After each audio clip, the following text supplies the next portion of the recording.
tienen los recuerdos y entonces si en algún momento pasa eso, pues bailamos y ya está. ¿De acuerdo? Todo. Eso también es profundamente humano y ya está.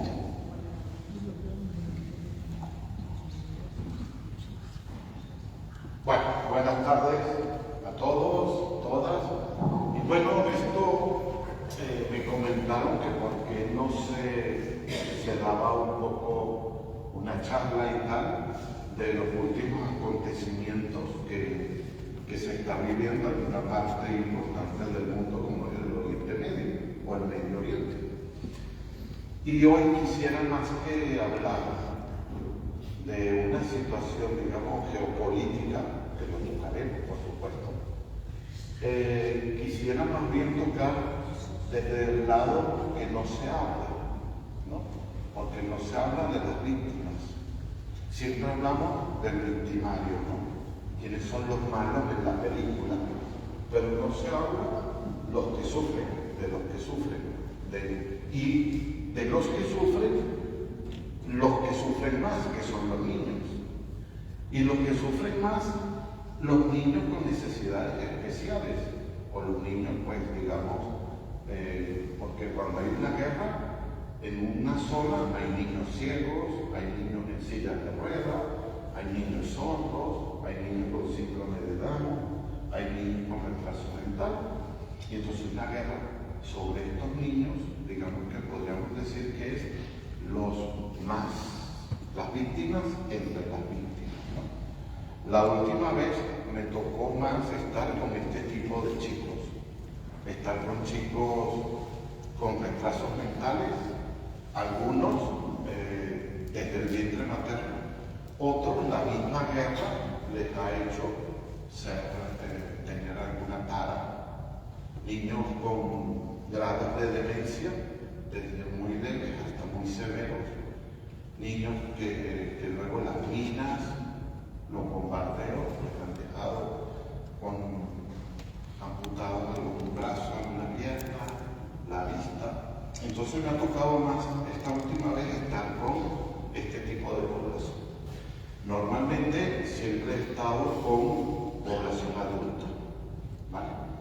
Con los niños haciendo guardias, porque hay que entender una cosa, en una guerra todo es negocio, todo es un negocio, inclusive hay recogilatas, ¿vale? Es decir, todo se convierte en un negocio. Y yo puedo entenderlo, la gente tiene que sobrevivir, pero también hay un negocio del ser humano, ¿vale? Del ser humano. Y entonces uno tiene que estar velando en algunas situaciones con todo el tema del tráfico de órganos, que está muy, muy, muy avanzado.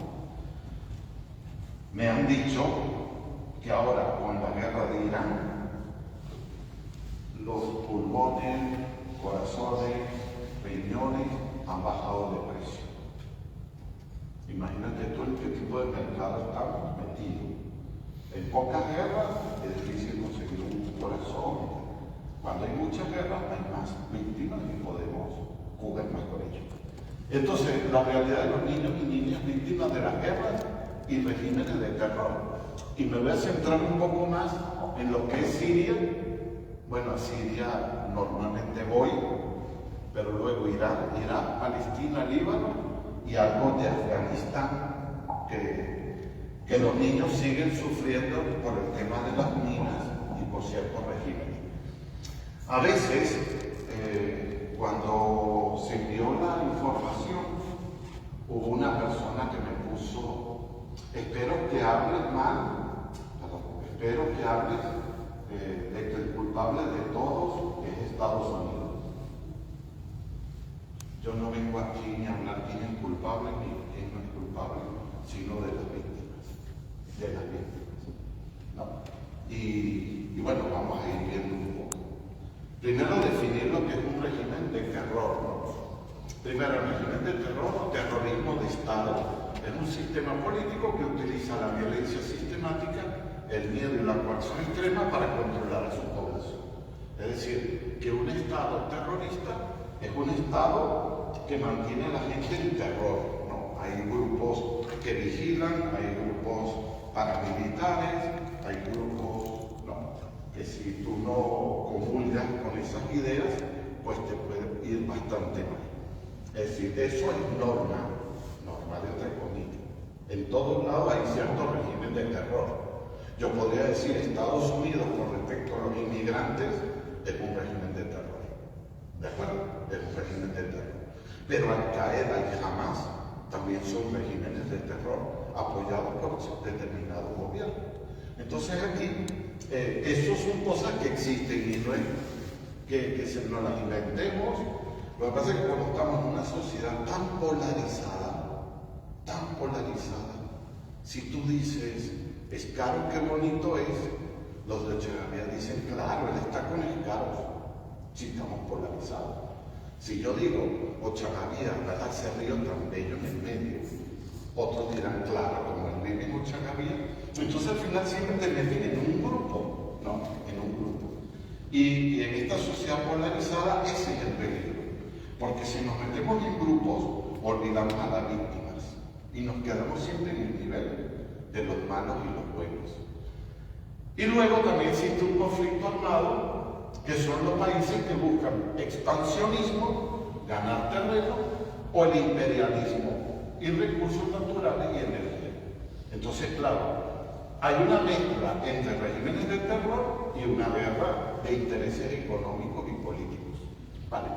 El Medio Oriente ha sido una región normal, marcada por la inestabilidad política. Esto viene desde Mahoma e inclusive hasta más atrás de Mahoma. Muchos conflictos entre tribus, etnias, sunitas quieren mantener, son hostiles, pero contra Israel están unidos, es un enemigo común. Ellos ven a Israel como una amenaza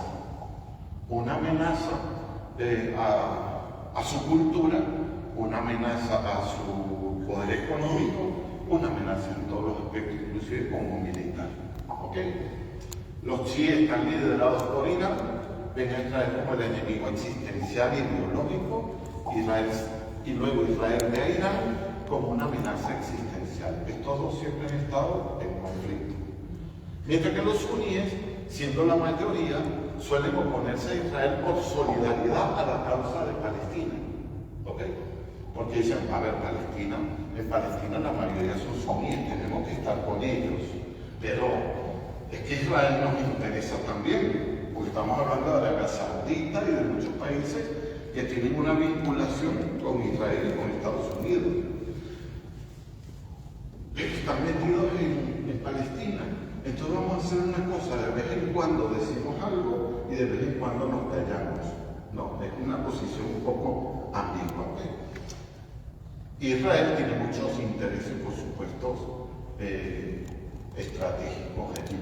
Y porque Israel también viene a ser, digamos, un brazo de los Estados Unidos en Oriente Medio.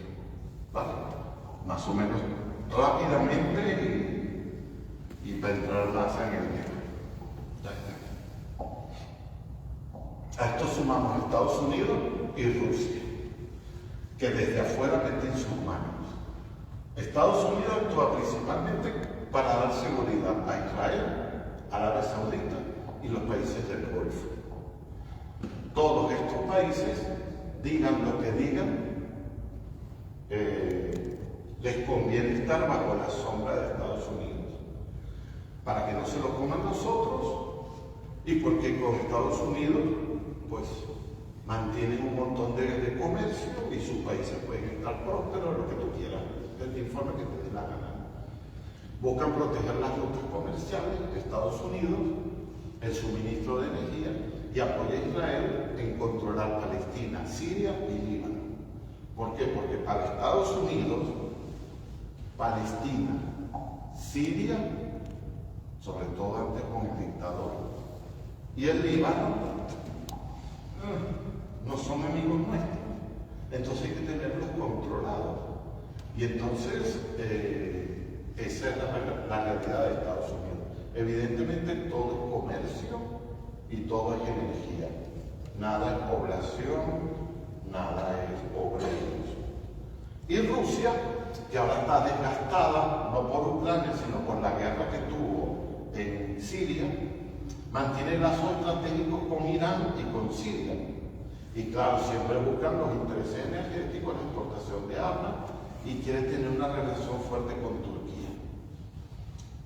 Unos dicen que una de las dificultades que tiene Turquía para entrar en Europa, como Europa, es le quieren echar la culpa al mundo musulmán, porque Turquía tiene muchos musulmanes, pero en realidad ese no es el tema.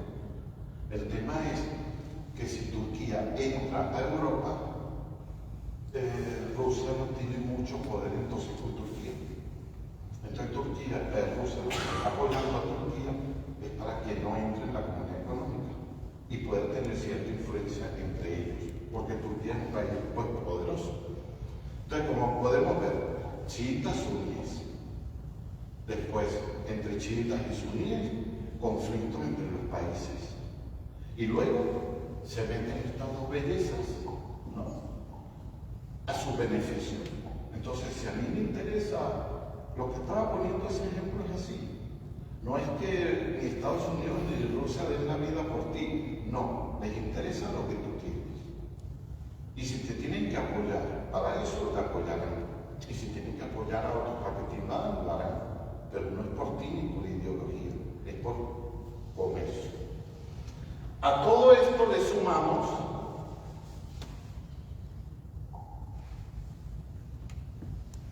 los grupos, digamos, terroristas, ¿no? Terroristas que hay. Entonces, los chiitas apoyan a Hezbollah, las milicias chiitas en Irak, a los hutíes de Yemen. Mientras que los sunitas apoyan a Al-Qaeda, el Estado Islámico y el yihadismo y Hamas. Entonces ya no es solo conflicto entre chiitas y sunitas, ni entre, digamos, Irán e Israel, sino también encima metemos pues todos los grupos subversivos que están buscando también lo suyo. Porque ahora ahora Siria, pues el gobierno está intentando ser un gobierno de coalición, pero todos los grupos que participaron en la guerra para sacar al dictador están reclamando su propiedad, ¿no? Y entonces hay que tener cierto, no sé, pero ahí se está intentando a ver cómo hace. En medio de todo esto, la población civil, y en especial los niños y las niñas, y entre ellos los niños en situación de discapacidad. Poca gente habla de ellos desde su realidad y mucho menos muestran solidaridad. Este es un quirófano medio de Siria, ustedes ya en la guerra de Siria, y está limpio porque a veces me tocó que están operando el médico de rodillas, el cirujano, a alguien, y entre el enfermero y el que limpia, levantan a la persona que están operando y otro con una manguera va regando la sangre, limpiando la sangre. Es decir, que de esto no se habla. Se habla de si estos son los malos, si estos son los buenos, pero de las víctimas no se habla. Y a mí me da lo mismo que me venga un niño en donde le falta una pierna porque era una bomba afgana, perdón, era un bombardero norteamericano, o porque era una mina afgana, o porque pasó una alcabala de Al-Qaeda a mayor velocidad y le dispararon. O sea, a mí realmente me importa poco, me importa más el niño que está herido. ¿Ok? Porque al niño herido uno no le pregunta, pues, ¿qué le pasó? Los padres sí, los padres se van cargando de odio. Y ese es el tema, que la gente se va cargando de odio, de rabias, de rencores. Y entonces ese niño que una vez me dijo que él quería ir a Inglaterra, y le comentamos, le dijimos, bueno, vamos a hacer todo lo posible si te llevamos a Inglaterra. Dentro de todo le digo, ¿y por qué tú quieres ir a Inglaterra? pensando que tenía un tío, una tía. Y me dice, quiero ir a Inglaterra a poner una bomba en una discoteca. 14 años. ¿Por qué quieres poner una bomba en una discoteca? Y me dice, porque ellos han venido, han hecho una guerra en mi país, mataron a mi familia, destruyeron mi país y ahora no me quieren dejar entrar. Entonces yo quiero que ellos sientan lo que estoy sintiendo yo. Eso es entendible, yo eso lo entiendo. Otra cosa es que lo comparta. Pero yo puedo entender, la gente se está llenando de rabia y de odio. Y a Europa están llegando sunitas y chiitas. Ojo, con esto no quiero decir que los inmigrantes de estos países sean terroristas, ni quiero decir que gente mala. Está huyendo muchísima gente buena, pero como todo, de mi país, no sé cuántos venezolanos estamos aquí, 400.000, 300.000, me da lo mismo. No todos los venezolanos son una belleza, no. Han escapado ladrones, violadores y demás. Pero lo que quiero decir es que cuando tú sales con amargura, ¿vale? Y aquí uno encuentra, voy a hablar de los venezolanos, ¿verdad? Aquí uno encuentra venezolanos que te dicen, estos españoles sí son. Y dice, ¿por qué? Sí, porque le dicen a uno sudaca. O yo iba pasando y me empujaron. Claro, como yo soy extranjero, ¿eso de dónde viene? Eso no viene del español, eso viene de la violencia que tienes tú dentro. Claro, a veces te consigues con gente también que es pasada también, es verdad. Pero ese odio, esa rabia, esa frustración, la estamos llevando con nosotros mismos.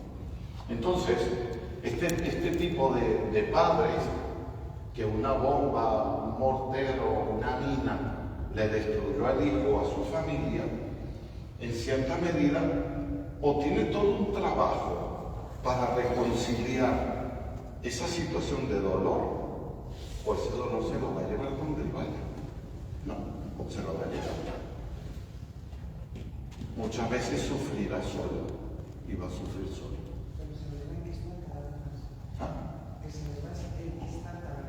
Sí, sí, y yo lo entiendo, o sea, seguimos. Los niños y las niñas son las principales víctimas de esta guerra. Se habla de 460 millones de niños que viven en países afectados por conflictos violentos. Ahí estamos metiendo África, Asia, América y Europa también. ¿Okay?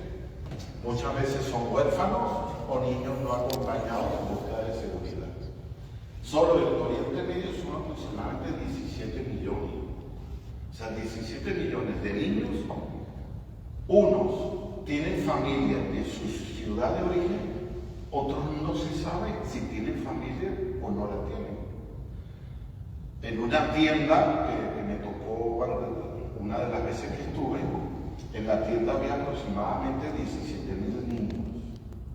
Y de los 17.000 niños, no se sabía si tenían a su mamá viva o muerta en Siria, porque esto era en frontera con Turquía. Entonces el niño no puede hacer el trabajo del luto, porque no sabe si el papá o la mamá está vivo. Entonces imagínate tú una situación de ese por 10, 11 años, cómo la salud mental, luego de venir de una violencia muy extrema, cómo pueden quedar estos chiquitos. Y esto nadie lo habla. Nadie lo habla. De hecho, hay situaciones que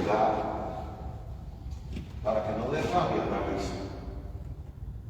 En una ocasión, Arabia Saudita, cuando estaba bombardeando a Yemen y destruyendo población civil de Yemen, muchos niños, la ONU le dijo a Arabia Saudita, ojo, no te pases.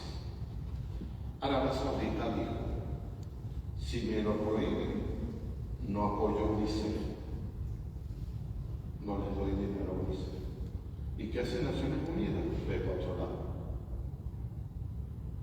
Imagínate tú, Arabia Saudita apoyando a UNICEF, que es a favor de la infancia, mientras bombardea mucho de esto. Entonces, la ética, la guerra esa de la ética, eso ya ha pasado de moda. ¿Qué niños y niñas se ven más afectados por la guerra? Niños soldados. Los niños soldados son todos aquellos que sufren reclutamiento forzoso voluntario. Generalmente son engañados con promesas.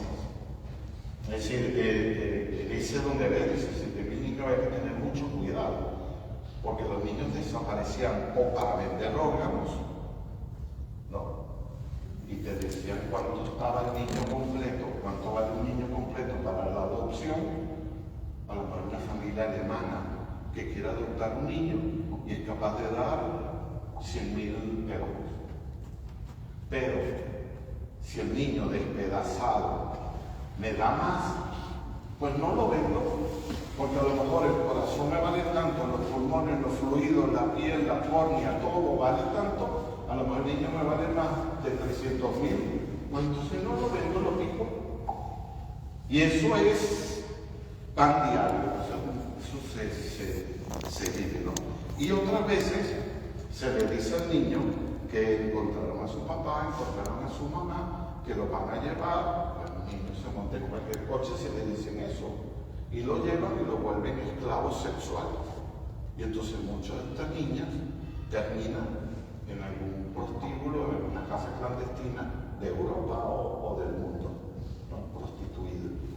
Y otras veces te vamos a llevar de tu papá o de tu mamá, pero te está llevando una milicia y lo que te va a hacer es un niño soldado, una niña soldado. Y hay algunos testimonios que no son escritos en los libros, sino que me ha pasado a mí estando con ellos y lo he querido decir. Donde solíamos ir a la escuela, a veces veíamos pasar a los grupos armados, buscando a niños que reclutan. Un día mi amigo y yo, cuando estábamos caminando de regreso a casa, la carretera estaba bloqueada por soldados. Nos llevaron a su campamento. Éramos 12 niños. En el campamento nos enseñaron a luchar y a disparar. Nos pegaban a menudo. Pasamos 25 días en ese campamento, preparando bombas. Nos despertaban a las 3 de la mañana y nos decían que los culpables eran nosotros. Un día escapamos. Al principio corrimos hacia nuestras casas, pero por la noche vinieron a buscarnos. Así que nuestros padres nos dijeron que nos fuéramos del país. Creo que hace 2 años de eso y no sabemos nada de nuestra familia. No. Y como esto no estamos hablando de un niño, estamos hablando de muchísimos chicos que huyen de esta situación. Entonces, tratar de ser empático es complicado, es difícil, ¿no? Cuando un niño te dice que no recuerda cuándo fue la última vez que vio a su madre o a su padre, o cuándo fue la última vez que vio a un hermano, y que luego ha sido criado por las circunstancias de la vida. Llega a una tienda donde hay montones de niños y a ver qué va a pasar con él o con ella. Luego encontramos niños y niñas desplazados, verse forzados a abandonar el hogar es habitual en cualquier conflicto armado. La violencia obliga a muchas familias a dejar toda su vida atrás y mudarse en busca de un lugar donde refugiarse y estar más seguros. A mí me ha tocado vivir por temas de misiones en Colombia, en Ecuador, o en México, o en Italia. Te dicen que vas para México, bueno, va, hay algo que hacer en México y bien, y te vas. Pero venir a España no lo elegimos, sino que nos obligó. Y la salida es distinta. Te digo que la salida es distinta. Y no es porque sea España, o sea, lo mismo, como ha sido Alemania, lo que sea. Es distinto. A mí me emociona el que José Luis, siendo aquí en Navarro, después de 24 o 26 años aquí, Pues le tocó salir y iba llorando en el área. Entonces le decían, pero no vas a tu tierra. Va a su tierra, va a sus hermanos, va a todo. Pero le han arrancado algo de su vida. Eso nos pasa a nosotros, los adultos, y podemos un poco trabajarlo. Pero le pasa a un niño, aunque salga con la mamá y el papá, está dejando el arraigo cultural, el arraigo emocional en un sitio. Va con su mamá y su papá, sí, qué alegría, qué bonito. Pero ese niño viene sufriendo de amigos, de todo, de lengua, de un montón de cosas. ¿Ok? Entonces, un niño me decía, no sé cómo vivir. Se llama Rustam. Bueno, el nombre no es Rustam, se le pone Rustam para... No. Un niño afgano de 10 años. Desde el vientre materno, él experimenta el sufrimiento. Tiene 10 años en Afganistán. Desde el vientre materno ha estado viviendo en guerra. Él experimenta el sufrimiento. Y este sufrimiento emocional es tan intenso que le ha dañado su capacidad intelectual y el funcionamiento cerebral. No es un retraso mental, sino es un deterioro cognitivo, derivado de traumas y estrés crónico. Este niño constantemente dice muy. En pastún, una lengua de Afganistán, significa mamá. El niño constantemente está diciendo mu. Habla contigo, no sé qué, te callas y vuelve otra vez mu. Está allí enquistado este chiquito. Cuando hablamos, me dijo, no sé vivir. No sabe cómo se vive. Yo le dije, mira, yo tampoco sé vivir. Intento vivir cada día, pero no sé en realidad cómo es vivir. Intento hacerlo cada día. Y entonces le dije, ¿te parece si jugamos pelota hoy? Y jugamos pelota. Y le dije, eso es vivir hoy. Jugamos pelota, comimos y nos bañamos. Mañana veremos qué hacemos. Ese niño es de religión, sí. Y hemos logrado que cantara un himno a su Dios. La concepción de ellos es que su Dios disipa las tinieblas. Un día me preguntan si Guajero, que es el Dios de ellos, existe. Me preguntan, ¿Guajero existe? Y yo le dije, sí, seguro. Él te ha traído hasta aquí. Has caminado por la oscuridad del mundo. Y en ese camino, ¿cuántas personas buenas te has encontrado hasta hoy? Y me dijo, 6 personas ha encontrado buenas en 8 años de camino. O sea, ¿qué vida le ha tocado vivir ese niño cuando identifica que solo 6 personas buenas se han encontrado? Podemos sentir miedo, agotamiento, simplemente no tener claro qué paso dar. Pero Dios, que conoce todos los caminos, te dice hoy, yo voy delante de ti, estoy contigo. Se sonrió y ya no sabemos cuál puede ser la vida de este niño.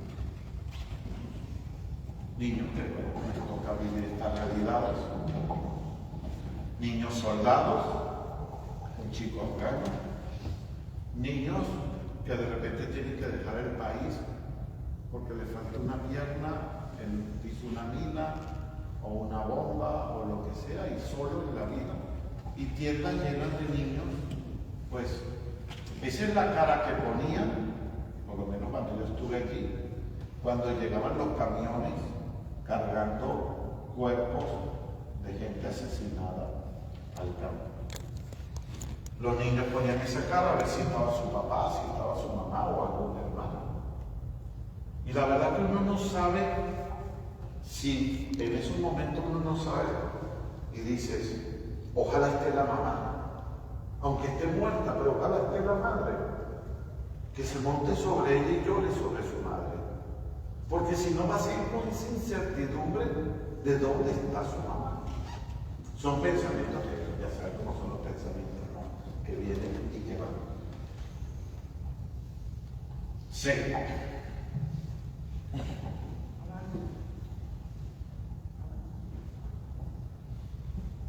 Los niños no acompañados. En tiempos de guerra es frecuente que los niños y niñas acaben separados de sus familias. Muchos de ellos incluso se pueden quedar huérfanos. Sin la protección de un familiar adulto, estos niños y niñas corren mayor riesgo de exposición al abuso, la explotación, el mercado y venta de órganos. Dice una chiquita: desperté con un estruendo horrible. Parecía que el mundo se venía abajo. Mi madre gritaba: fuera, fuera, corred. Me levanté a prisa y cogí a llamar a mi hermanito. Mi madre vino a nuestro encuentro y salimos corriendo de la casa. En la calle, mucho polvo, gritos. Vamos, niños, a casa de la abuela. No supe nada de mí. Me desperté en el hospital 7 días después. Mi mamá, ¿dónde está? Mi papá, ¿dónde está? Mis hermanos, ¿dónde están? Y mi pierna. ¿Y qué pasó con mi brazo? ¿Vendrá mi mamá? Son situaciones que estos chicos pues están pasando, y repito, ojalá fuera ella. Pero es que son montones de niños que están viviendo esta horrorosa experiencia. Que a veces uno piensa, no sé qué es mejor, ¿no? Que haya una bomba o que queda vivo.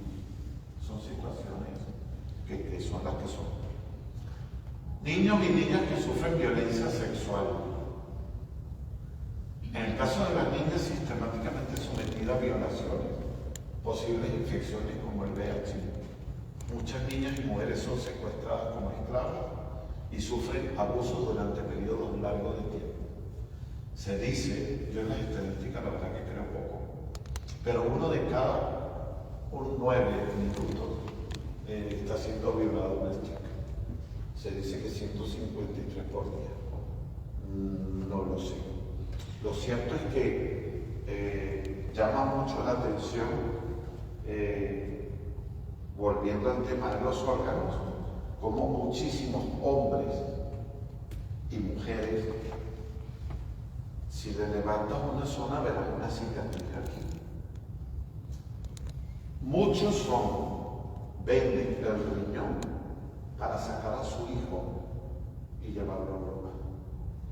Hay abuelos ciegos que han vendido las córneas, con tal de que el nieto se vaya. Imaginémonos ahora, Dios nos guarda, pero Dios guarda a todos, pero imaginémonos ahora que viene una guerra de esas terroríficas y tienes en tu campo un campo de refugiados, está en Louviers. Vivimos allí un montón de gente. Ya no sabemos si eres de un pueblo o de otro. Estaban todos mezclados. Tienes a tu nieto. Y sabes que puedes sacar a tu nieto vendiendo la córnea y un riñón. ¿Qué harías? Creo que no hay duda. No hay ninguna duda. Por un lado uno dice, qué maravilloso es el ser humano, que es capaz de dar la vida por otro. Pero por otro lado dice, qué triste que tenga que suceder eso. Y qué triste que se esté haciendo todo un mercado de esta situación. Y luego el tema de los chicos y de las chicas violadas, eso es, bueno. Darian tiene 12 años, es de Irán. Cuando empezó el bombardeo, mi padre me mandaron a casa de una tía lejos de Teherán. Un señor se ofreció llevarnos a varios niños a la frontera. En el viaje nos separaron en varios camiones. Yo quedé con Anas, un niño de Teherán. Nos dijeron que teníamos que dormir en una casa. Esa noche entraron varios hombres y por la fuerza nos violaron. No recuerdo cuántos eran. Nos pegaron. Nos decían groserías y que nos matarían. Desde que salí de esa casa, fui violada casi todos los días hasta que pasé la frontera. no sabe si duró un año. Tengo desgarros en los genitales y en el ano. Necesito muchas operaciones y siento miedo todos los días. Y me dijo, no gastes tu tiempo en mí, al final me tiraré por la ventana. Situaciones y bajar, estando allí 10 años, se suicidó por traumas de violación. Hay mucha gente así. También hay otros milagros en medio del dolor.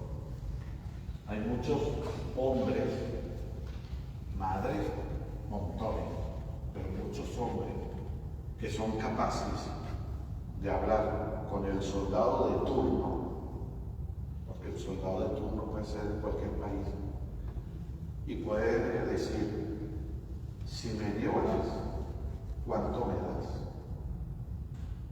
Y el soldado te puede decir, bueno, te violo por 20 euros, por tal de sacar a tu familia de ese infierno, yo por 10 euros. Yo por 10 euros. Y entonces muchísimos hombres y mujeres que están siendo violados por, no sé si me explico, sí, o sea, no es porque quieran, sino porque tienen que hacerlo. Es un hombre adulto, lo sabe gestionar, entre comillas, no es fácil gestionarlo, pero lo puede gestionar. Pero unos niños que han sido violados repetitivamente, muchas veces han estado violados en una situación de esa, son niños que van a crecer con ese miedo y ese terror al otro. Entonces, no sé, si no trabajamos bien con esos chicos, van a vivir una vida un poco difícil. ¿Y qué es lo que está pasando? Que en estos campos de refugiados, cuando llega un chico, pues inmediatamente, si hay manera como se le opera, se le arregla lo físico, pero lo psicológico, ¿quién lo trabaja? A veces estábamos allí atendiendo uno, otro, desde las 9 de la mañana hasta las 9 de la noche, atendiendo gente, y tienes 10 minutos, 15 minutos por persona, no tienes más. Entonces, ¿cómo haces? Bueno, hay técnicas de lograr que el dolor no se enquiste en la persona, sino que la persona pueda experimentar el dolor ajeno a ella, aunque lo está padeciendo, no sé si me explico. Es decir, el dolor no es tuyo, no forma parte de ti. La violación no eres tú. La violación vino de afuera. Entonces, ¿cómo sacar la violación? De adentro a afuera, para que no se le enquiste. Entonces, para eso tienes 10, 15 minutos, porque no tienes más. Con una cantidad de gente que necesita, no hay más. Evidentemente, esa gente no ha sanado ni ha curado sus heridas emocionales. Cuando vayan, a donde vayan, ¿qué va a pasar con sus heridas emocionales? A mí me fractura un brazo, una bomba, y me ponen una escayola y tal, se me puede curar. Pero haber visto como la señora que me llegó un día y me dice, ¿quieres conocer a mis 3 hijos? Y yo, sí, claro, por supuesto, quiero verlos, sí, ¿cuáles son? Y la señora sacó de la cartera un dedo, una oreja y un mechón de pelo. Y me dijo, esto fue lo que quedó de mis hijos. La señora riéndose, feliz porque tenía sus hijos. Claro, la señora estaba desquiciada. Y te pasa el coordinador, digamos, el responsable de salud mental, y te dice, Livio, no atiendas a esa señora, porque esa señora está muerta. Esa señora se va a suicidar. Entonces no gastes 10 minutos en ella, porque ella está muerta. Entonces, la situación es, bueno, despedir a la señora y atender a quien pueda salvar. Es como un quirófano hay 10 respiradores y tienes 30 personas que necesitan los respiradores. ¿Qué hace el médico? Pues manchar en la planta de los pies cuál se puede salvar, pero los demás que se mueran, porque es que no hay respirador. ¿Qué es la parte del psicólogo? Estar al lado de los hijos, de los niños o del esposo, que cuando le maten el pie, poderle decir, mamá se va a morir y que por eso no necesita respirador. Es fácil decirlo, pero una situación de esa es terriblemente complicado. ¿Por qué? Porque bueno, y por otro lado, no puedes hacer quedarte con el sufrimiento del otro, porque si no se te enquista, y si se te enquista el sufrimiento del otro, o sea, tema de salud mental, tú al final, pues mira, vamos a hacer esto, te violaron, de no sé qué, si quieres lloramos, estamos un rato, hablamos, si quieres rezamos, a Alá o a quien sea. Pero al final, chao. Y chao. Tu dolor no es mi dolor. Tu sufrimiento no es mío. Yo no me voy a quedar con tu sufrimiento. Ese es tuyo y ese es tu dolor. Porque si no, te explotas. Te explotas. Quizás por eso es que te dan a uno una pastilla para dormir. Porque aquí si no, no dormirías. Entonces, ver niños y niñas en esta situación es muy fuerte. Niños afectados por minas terrestres y municiones. Esto puede ocurrir incluso años después del fin de una guerra. Los restos de explosivos se transforman en un riesgo diario para los niños y las niñas cuando intentan recuperar la normalidad. Y Hussein estaba jugando fútbol con su hermano cuando un objeto explotó bajo sus pies, desgarrándole el estómago y arrancándole parte de la oreja derecha. Golpeamos algo, salió pólvora y explotó. No recuerdo nada más. Tiene 7 años. Lo único que Zainab recuerda de la explosión es el calor abrasador. 5 días después despertó en un hospital de la región de Basora, al sur de Irán, con quemaduras en el cuerpo y metrallas incrustadas en los ojos. Dice que ya no saldrá de casa y que no le interesa hacer las cosas que le gustan a otros niños de su edad. Ariana, niña de 10 años, era verde, de metal y con forma de pequeña lata. Quería enseñárselo a mis hermanos y hermanas, así que lo recogí para llevarlo a casa. Perdió la vista y el brazo izquierdo y las 2 piernas. Y un niño afgano que me impresionó muchísimo. Una mina le arrancó las 2 piernas, el brazo, un ojo y el ano. Y el niño, hablando conmigo, estando conmigo, me dijo, me dicen que voy a Inglaterra, yo quiero estudiar medicina. Imagínate la situación de ese niño y todavía llenándose de ilusión porque va a estudiar medicina. Ese niño, bien, ese niño logró anclarse para lograr salir, pero si los niños no logran anclarse, es muy difícil que salgan. Es como si le dieran una cuerda se dice, es una cuerda sin nada, pues no tienen dónde. Lo que hacen con las cuerdas es ahorcarse. Entonces lo que hay que intentar es que el niño busca anclarse para echar para adelante. Bueno, el niño y nosotros, todos nosotros, en momentos de dificultad, de sufrimiento, nosotros tenemos que racionalizar un poco la cosa, sacar el sufrimiento de la emoción, que es difícil, y buscar desde la razón dónde me voy a coger para salir de esto. Eso lo necesitamos hacer todos. Ahora estos niños lo tienen que hacer, pero ya. ¿Vale? Datos de las víctimas infantiles durante la guerra. Entre el 2005 y el 2022 se verificaron más de 6.120.000 casos de niños y niñas muertos o mutilados en conflictos armados.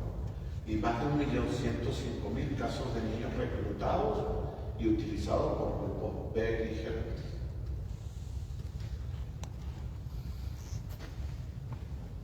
Los refugiados con discapacidad representan un grupo invisible de personas que se ven obligadas a abandonar sus países en situaciones de desventaja.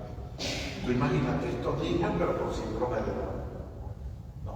o con un retraso mental que no termina de entender. Entonces un niño con retraso mental cualquiera lo puede entender. Si podemos engañar a un niño, imagínate un niño con necesidades especiales. Pueden incluir deficiencias físicas, mentales, intelectuales o sensoriales, algunas congénitas, otras adquiridas por situaciones traumáticas. No solo carecen de alguna habilidad, sino que también sufren ese estrés postraumático. Ese estrés postraumático es rememorar y revivir constantemente el sufrimiento, que nos puede pasar a nosotros, ¿vale? Cuando yo estuve aquí hace ya 11 años, que me volteé por culpa de unos jabalíes, cuando iba a Navascués, al día siguiente dije, tengo que coger el coche, porque como no coja el coche, esto se va a convertir en un miedo. Entonces, a veces para combatir estas cosas tienen que enfrentarlo, aunque te duela, ¿vale? Porque si no, ese estrés postraumático es terrorífico y puede dañar mucho la vida de todos nosotros. Cuando suenan las sirenas, un niño sordo no las escucha. Cuando una familia migra entre los campos y los escombros, un niño ciego no ve el camino. Cuando estalla una bomba, la familia debe huir. Un niño en silla de ruedas se queda atrás. Cuando un niño sin lenguaje llega a un centro de recepción de un campo de refugiados, le cuesta comunicar lo que necesita. Con demasiada frecuencia los niños con discapacidad en situaciones de conflicto y crisis y desplazamiento son los que corren más riesgo, y ya lo hemos visto, es evidente. ¿Ok?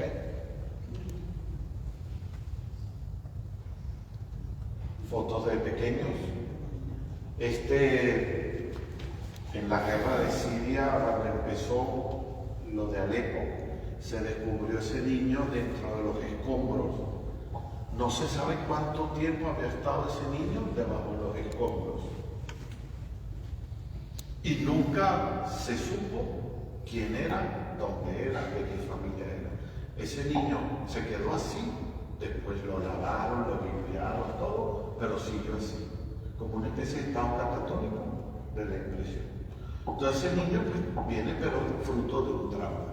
Y nosotros, pues, imagínate tú, estos tipos de niños en medio de una guerra, ¿para dónde corren o cómo se defienden? Y no es que los abandonen, las familias no los abandonan, pero a veces la madre no puede, una confusión. Muchos niños se pierden y tal, y otras veces sí, otras veces montan al niño en un camión para que se lo lleven, pero no saben ni siquiera dónde va el camión, sino que se lo lleven de este infierno. No sé si yo haría lo mismo. Dale. Un soldado me dijo, no voy a decir de qué nacionalidad ni mucho menos, me dijo, no sé si somos los buenos o los malos. Pues yo le pregunté, ¿qué hacen ustedes por aquí y tal? Mira, no tengo ni idea, yo no sé si soy bueno o malo, a mí me pagan. Y ya está. Y otro, tengo que drogarme, de lo contrario, esto sería un infierno. Es decir, que dentro de las víctimas también están los soldados, porque no puede ser fácil vivir esa situación. Esta gente tiene que drogarse. Ahora, esta gente tiene mucho estrés postraumático. Han visto familiares muertos, han visto soldados, compañeros explotados por una mina, han visto enemigos, pero no es bonito ver un cadáver, y menos un cadáver después de una bomba. Entonces toda esta gente vive así. Desde nosotros, la esperanza cristiana no nos lleva a una pasividad inactiva, ni a una oración desencarnada o una meditación individualista, egoísta y pasiva, sino que nos mueve a actuar, inspirando nuestra imaginación y despertando una capacidad inventiva para romper con lo antiguo y abrirnos a lo nuevo. La esperanza no nos evade del mundo, sino que nos hace anhelantes del futuro. No es estar sentado evitando sentir, sino es tener un corazón inquieto, y eso trae paz y equilibrio. Es decir, para el cristiano, que debe ser para todo el mundo, lo que nos debe dar fuerza es la esperanza. No quedarme en la situación del sufrimiento, sino en la esperanza. Recuerdo, creo que fue la primera vez que fui a Siria, de aquí del valle, fue una cosa impresionante, de esos milagros que aparecen de vez en cuando. De repente suena el móvil, estando yo allí, que estar allí, que haya cobertura, esas cosas es imposible, ¿no? Solo. Y era José Luis, que estaba en la sacristía de Ochagavía, y que le habían dicho si podían enviar dinero. Y yo le dije, mira, yo no tengo ni idea. Sé que hay una banca cerca de él, en la ciudad donde está el campo de refugiados. Averigüé todo, no sé qué. Y resulta que en una tarde enviaron 12.000 y pico de euros del Valle de Salazar. Cosa que a mí me aterrorizó, porque a mí dinero no me gusta. Y más dinero de otros. ¿Y qué hago con estos 11.000 euros en un campo de 120.000 personas? Pues conseguí una chica que nos ayudó y salieron 300, ¿cuánto fue? El avión es 747, ¿verdad? 747 personas logramos sacar de noche y sin que nadie se entere, porque como si se enteran todos, imagínate. Y fuimos seleccionando personas que podían tener un abuelo en Alemania, o un tío en Francia, o un amigo. Así los seleccionamos. Y se fueron yendo en los autobuses. Una señora musulmana, bien vestida con su velo, montando a los niños, me ve y me dice, eres un santo, eres un buen hombre. Lástima que seas infiel. Ahora yo le entendí. ¿Por qué? Porque me decía, tan bueno te vas a condenar, tan bueno vas a ir al infierno. Qué pena, ¿no? Nada, nos sonreímos y ya está. Cuando llegué aquí, lo que sea, vinieron los de Tardex. Me llamó una concejala de Tardex, que como está mi hermanada, como Ochagavía, ya me conocía. Y me dice, Livia, sabemos que estuviste en Siria. Aquí nos han dejado una familia siria. Parece que el gobierno francés distribuye a las familias por pueblo. Tenemos una familia siria. Y ellos dicen que un hombre los montó en un bus y los sacó una noche.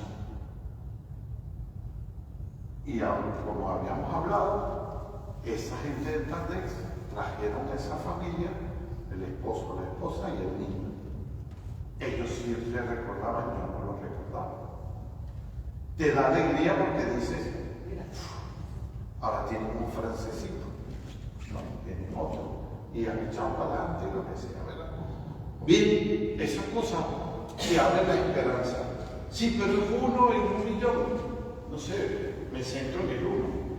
Yo creo que en la vida hay que centrarse en lo que te da esperanza, porque lo que te da desesperanza hay muchas cosas. Y lo que te da desesperanza afecta tu vida matrimonial, tus relaciones de amigos, afecta tu salud mental. Uno constantemente, sin ser tampoco ingenuo, tiene que ir pensando siempre en el futuro. Desde el presente. O sea, yo disfruto hoy. Y cuando venía, decía, a lo mejor me tomo por acá con Fidel y otra gente en el bar. Venía pensando en eso. Es decir, hay que intentar siempre controlar la loca, ¿no? Santa Teresa decía la loca, porque si la loca la dejo suelta, me enloquece. Y es lo que hay que intentar hacer con estos niños. Y quisiera terminar, y luego si hago una pregunta, con una oración que hizo un niño cristiano libanés en una tienda de refugiados, que tuvimos una misa, que fue bonito porque esa misa asistieron musulmanes. Ellos iban en oraciones musulmanas, yo iba y estaba con ellos. Por supuesto, uno no puede decir que es cura, porque es iglesia, es cristianismo, y para muchos grupos radicales puede ser secuestro y pedir lo que sea, ¿no? Pero bueno, hay situaciones en las que se podía. Y este niño hizo esta oración que luego la escribieron en un papel. Querido Dios, cuídame por favor. Tengo miedo y extraño mi hogar. Te pido que protejas a mi familia, nos des comida, un lugar seguro para dormir y que podamos estar juntos. Por favor, envía ángeles que me den alegría y ayúdame a encontrar un nuevo lugar donde pueda jugar y vivir en paz. Amén. Vamos a hacerla toda la oración. Querido Dios, cuídame por favor. Tengo miedo y extraño mi hogar. Te pido que protejas a mi familia, nos des comida, un lugar seguro para dormir y que podamos estar juntos. Por favor, envía ángeles que me den alegría y ayúdame a encontrar un nuevo lugar donde pueda jugar y vivir en paz. Amén. Bueno, pudimos haber hablado de los chiitas, de los suníes, pudimos haber hablado de los norteamericanos, qué interés tienen y qué no tienen, de los rusos, pudimos haber hablado de los Hamas, de los yihadistas, pero esas cosas sí, esas cosas, bien, yo quería más bien esto, y por otro lado no quedarnos con el sufrimiento, sino quedarnos con la ilusión, ¿no? Y decir, vale la pena discutir por cosas que discutimos. No, aquí. A mí cada vez me resbala más. Ay, que tú eres cristiano y la iglesia, a mí me resbala. Ya a mí me resbala eso, o sea, sí, de acuerdo, sí, hermano. Y evidentemente hay cosas que solucionar. Y como iglesia tenemos que quitarnos los zapatos y caminar descalzos. No, creo que tenemos que hacerlo, ¿no? Y como institución tenemos que cambiar y tenemos que luchar por cambiar para ser una iglesia más comunitaria, una iglesia más humana, una iglesia en donde podamos vivir el Evangelio, aunque sea lo más difícil de esta vida. Pero somos lo que somos y somos lo que estamos. Y con eso vamos trabajando la vida. Si alguien tiene alguna pregunta, una inquietud, pues bien.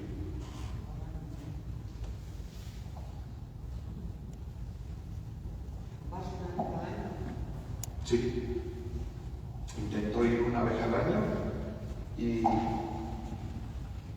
y ahora apoyando un poco, porque hay muchos de estos chicos que llegan a Valencia o a Barcelona. Después siguen a Holanda o a Inglaterra o al norte. Pero hay que estar para hacer, digamos, primeros auxilios en tema de psicología musical, ¿no? De estos primeros auxilios hay que apoyar a los chicos. Y por otro lado, me ofrecieron ser el director, digamos, de todos los campos de refugiados de esa zona. Lo que pasa es que si digo que sí, me tengo que ir a vivir allí. Y no es miedo de vivir allí, sino tengo responsabilidad aquí. Tengo una madre que tiene 90 años y que dio la vida por mí y yo tengo que estar con ella. Y no es dependencia afectiva ni complejos de Edipo. Sí, mire. Pero primero mi madre. Segundo, tengo un hermano que es José Luis. José Luis tiene la edad que tiene. ¿De acuerdo? Y sé que cada vez que me voy sufre dolor porque somos hermanos. Lo fui a buscar yo al aeropuerto cuando llegó a Venezuela hace 30 y pico de años. O sea, somos hermanos. Entonces, no. Y tercero, oye, hay proyectos aquí en el valle que hay que seguir echando adelante. Hay cosas que estamos haciendo. Que sí que lo puede hacer otro, sí también lo puede hacer otro, ¿verdad? Pero eso, ¿no? Ahora, si no existiera nada de eso, pues me iría así. porque creo que mi vocación siempre fue la frontera, estar en la frontera. ¿Y por qué voy? Me preguntó una vez Francisco, el obispo anterior. Me dice, ¿por qué vas? Le digo, es que la vida buena uno se acostumbra más fácil. ¿No? Y no es que la critique, no. Vivimos bien. Y no es que tengamos que vivir mal, porque no, todos tendríamos que vivir así. Pero no quiero acomodarme, no. Quiero seguir intentando estar descalzo, aunque a veces el chuletón siempre está cae bien. Y eso es innegable. Y las botas, eso es innegable. Pero bueno, esa es la situación. Entonces he quedado yo como asesor de esto del director. Y otro elemento es que el director anterior sufre de enfermedad mental. ¿Por qué? Porque le tocó vivir situaciones desgarradoras estando allí. Y yo no quiero jubilarme en un psiquiatra. Quiero estar apoyado, pero salir. ¿Vale? No sé.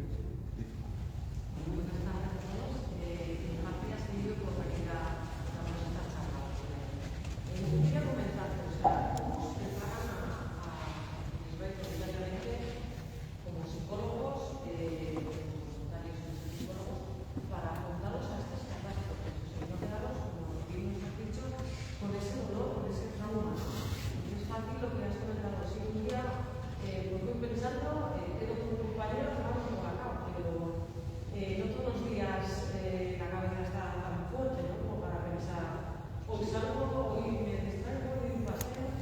¿Cómo se preparan? ¿Qué hacéis para no quedaros así? También le daba haciendo su niña, ¿no? Al principio era más voluntario allí, ahora estoy quedando más de formador, ¿no? Porque la edad también influye, ¿no? Y no es bueno ser una carga más. No es que sea, digamos, de 90 años, pero las cosas van pasando. Y entonces en la formación hay distintos tipos de campos de refugiados. Están desde un nivel como puede ser Lampedusa, como puede ser Canarias. Bueno, Canarias no tiene campos de refugiados, pero centros de acogida. Pero Lampedusa, esto, que son centros en donde por supuesto hay conflictos, hay de todo, porque está llegando gente con crisis. Pero no hay peligro de tu vida. Tu vida no corre riesgo. No. Y entonces allí van, pues, de distintas ONG, Caritas, Manos Unidas, Save Children, cualquier ONG, va. Cualquiera de nosotros puede ir. Tampoco te exigen ningún idioma, sino que puedes ir. Y ese campo se va luego llegando hasta el campo en el que firmas un documento en el que dice que no haces responsable a nadie por lo que te pasa. ¿Ok? Que eso ya es riesgo de tu vida, ¿vale? O una bomba, o un secuestro, lo que sea. Pues, esas situaciones. Yo me encargo de la formación de los que van a esta situación. El tema solo de salud mental, pero luego hay distintos grupos. Hay 6 talleres de 3 días aproximadamente para poder llegar a ese nivel. En los talleres se te van enfrentando a situaciones y a monstruos que tienes tú dentro. ¿Sí? Te vas enfrentando a los demonios que hay dentro de ti, ¿no?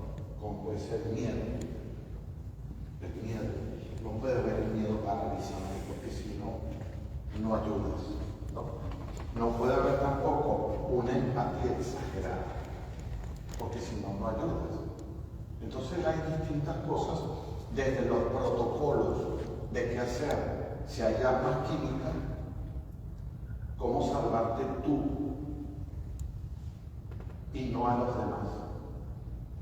Y eso tiene su razón. Protocolos de si hay un bombardeo, ¿no? ¿Qué hacer en el bombardeo? Yo me dañé el hombro por no hacer caso. al protocolo del Corán.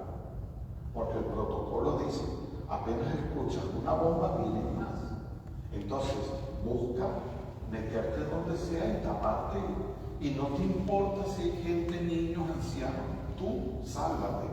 Porque la mejor manera de salvarlos es salvándote tú. Pero en esa cosa vi unos niños y el tema, me cogí a los niños y la gente me arrolló y caí y el hombro se me hizo triza y me tuve que venir. O sea, hay unos protocolos para armas químicas, para esto, si un terrorista, si una persona enferma mental se vuelve agresiva, es decir, hay un montón de protocolos que hay que saber. También temas legales, que eso es bueno saber. Tú puedes ayudar a una persona y te puedes acusar de trata de personas. ¿No? Entonces, hay que saber, porque a veces las señoras te dicen, llévate a mi hijo. Pues sí, pero no. Situaciones de esas. Y luego, en el plano propiamente psicológico, es primero cómo ayudar a los demás a gestionar todos sus. Si hay una esquizofrenia, una paranoia, si hay un ataque de ansiedad, si hay un ataque de pánico, en fin, esas cosas. Pero también el trabajo personal. Es decir, cómo hacer ese trabajo personal. Hay gente, en concreto recuerdo dos amigas mías que son catalanas, médicos, que en ese campo de refugiados se tuvieron que ir a los 3 días, porque si no se estaban haciendo refugiados, se estaban haciendo refugiados. Y te tienes que salir porque si no te hace daño. Entonces, bueno, montones de técnicas de pensamiento, sobre todo de pensamiento, de gestionar los pensamientos, porque los que nos corroboran son los pensamientos. Entonces, gestionar los pensamientos. Y si la persona es religiosa, como el tema religioso te puede ayudar, o el tema espiritual te puede ayudar como un algo más para trabajar eso. Sin embargo, es una situación en la que estás en un tiempo determinado. Mucho más tiempo no puedes estar, porque te hace daño. Y hablando así de curiosidades, Angelina Jolie, ¿no? Es una mujer que apoya muchísimo este tema de campos de refugiados, que no nos apoya solo económicamente, sino ella va a limpiar retretes. ¿No? Y estamos un mes o 15 días limpiando retretes, como cualquiera más, y duerme como duermen todos, y vive como todos. Es decir, que hay un montón de gente que uno dice, pues sí, hay un montón de gente haciendo cosas que llaman la atención. Luego que pueda dar millones o no pueda dar millones, de acuerdo. Pero ese gesto ya habla mucho de esta persona. Entonces son técnicas y cosas que tienes que aprender. Sin embargo, después que pasan todo esto, no deja de tener alguna pesadilla. No, tienes algunas pesadillas un poco fuertes.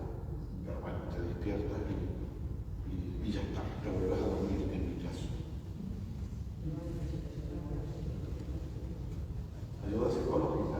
Pues sí, sí. A veces tengo un amigo psiquiatra y entonces nos conectamos por online y le comento ciertas cosas que me extrañan. Le digo, hay una cosa en mí que esto me extraña. ¿Será que está saliendo de vidas pasadas? ¿O de qué? Y bueno, ese también está loco y ayuda. Y así se está. ¿Que me gustaría ir más? Sí. Sí me gustaría ir más. Pero no, primero no puedes, segundo no debo. Que no sabes al final cómo ayudar. Entonces hay que saber limitarse. Si es que si no, el papá se tiene que volver. Sí, y Se cómo. pondría como. Claro. Y que permitas el sufrimiento, pero sin odio. Que permitas el sufrimiento, pero sin odio. Que es lo que yo constantemente digo. Si voy a ayudar a alguien, que sea porque amo a ese alguien y no porque odio a quien le está haciendo daño. Porque son dos visiones distintas. Yo puedo ayudar a los palestinos porque odio a los gringos. Esa es una. Otra, puedo ayudar a los palestinos porque amo a los palestinos. Esa es otra visión. Y las realidades son totalmente distintas, porque a veces uno transmite esa cosa. Y no sé, ¿qué más? Nada. Estas luchas las tienen de toda la vida. Las luchas de guerra. Sí. Tienen mucho tiempo en Oriente Medio, tienen mucho tiempo. Sí. Ponle 1000 y pico de 1500 años. La muerte de Mahoma, 1500, 1400 años. Pues unos dicen que sí, otros dicen que asado. Y no solo el odio, Joaquina, sino que te meten odio. O sea, porque tú puedes tener algo con Blanca, pero si yo a Blanca la detesto, me voy donde ti y te comienzo a meter puya y puya. ¿Viste Blanca cómo pasó y no te saludó? ¿Viste cómo Blanca entró en la iglesia dándosela de la vida? ¿Viste? Es que lo que vivimos nosotros se vive a nivel internacional. Entonces, claro, si a mí me interesa como Estados Unidos apoyar a Patria Islámica, para que Patria Islámica me controle a los kurdos, apoyo a Patria Islámica y les doy armamento. Pero después que me controlen los kurdos, los acabo a ellos. Es decir, estamos en una situación un poco complicada y delicada. Y todo por el marco de dinero. Sí, el dinero y el poder. Sí. Así que, y por eso está Palestina como está. ¿No? Que está siendo destrozada por fuera y por dentro, por fin y al cabo. Líbano.